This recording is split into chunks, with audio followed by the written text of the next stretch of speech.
How to verify your Bitrue account. Are you guys facing issues to use to verify your Bitrue account? If that's so, then this video might help you out. Without further ado, let's dive into the video. To verify a Bitrue account, first of all, open Bitrue app on your mobile device.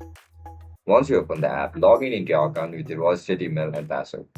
As soon as you get logged in, now just simply look at the top left corner of your screen where you can see this profile icon. Tap on it. As soon as you click on it, you will be able to see this option for identity verification. Click on this option. And once you click on it, now choose your country of residence. Just simply tap on Start Verification Level 1.